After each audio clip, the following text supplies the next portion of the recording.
Every trainer makes mistakes. The difference is how you recover. Pause, stay calm, make a quick fix, and keep teaching. Learners usually remember your confidence more than the mistake itself.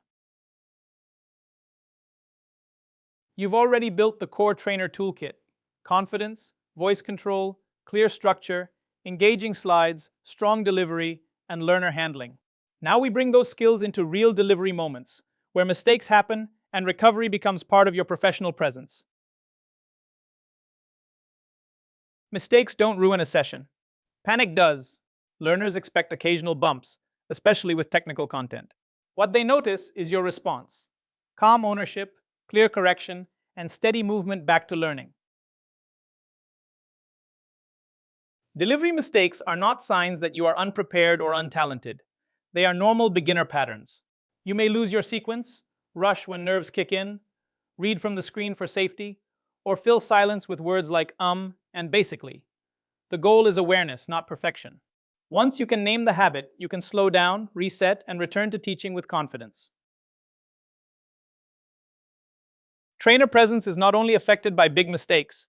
Small reactions can weaken confidence too. Repeated apologies, over-explaining the same idea, or losing your path after an interruption can make learners feel uncertain. A professional response is calm, clear, and structured. Correct, clarify, and continue. Your first recovery tool is mindset. A panic response makes you rush, over-apologize, and lose the thread. A professional response starts with a pause. Breathe, steady your voice, and ask what the learner needs next. Maybe you clarify, correct a point, or adjust the activity. The mistake is not the story. The learning is. Stay calm enough to remain useful. If you lose your place, resist the urge to talk faster. Pause for a second or two. Silence feels longer to you than it does to learners. Then breathe, so your voice and thinking reset. Restate the last clear idea even briefly to give everyone an anchor. Then bridge forward with a phrase like, "That leads us to." This turns a stumble into a calm, intentional transition. If your explanation starts to wander, use a bridge phrase instead of apologizing or freezing. Say, "Let me reframe that more clearly," when your point feels messy. Use, "The key idea here is," to return to the main message. Try, "Now let's move to the next step to continue."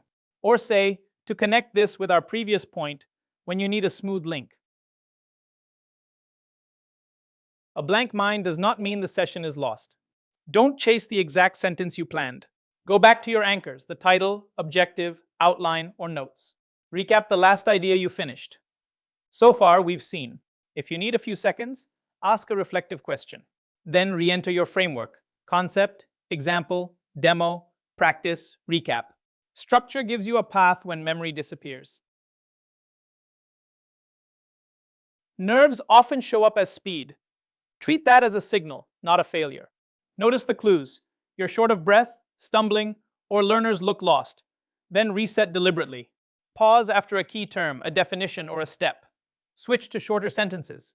You can even say, "Let me slow this down because this part is important." That sentence buys you control and helps learners rejoin you. During a broken demo, your goal is not to prove you can fix everything live. Your goal is to protect learning. Acknowledge the issue briefly, then keep teaching the concept out loud. If troubleshooting takes more than a moment, switch to screenshots, a diagram, or prepared notes. You can move ahead and return later. Learners usually remember your calm recovery more than the original mistake.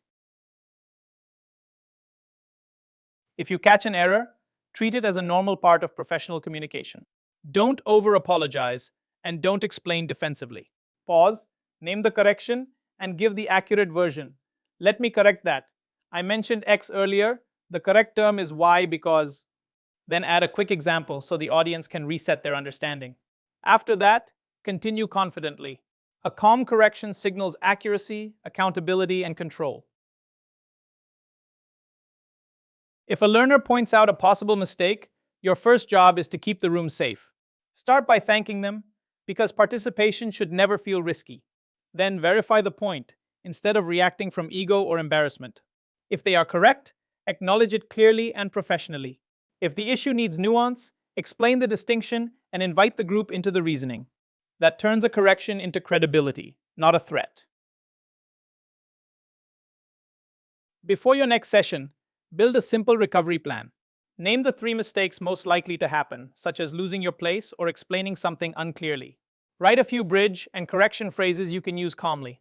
Prepare backups, notes, screenshots, diagrams, or a demo alternative. Finally, rehearse one recovery scenario every time. The goal is not perfection. It is a practiced, reliable reset. Mistakes will happen, even to skilled trainers. What matters is your recovery. Pause, breathe, restate, and bridge back to the learning goal. Correct information calmly, protect trust, and prepare backups before you need them. Professional trainers are not perfect. They are prepared,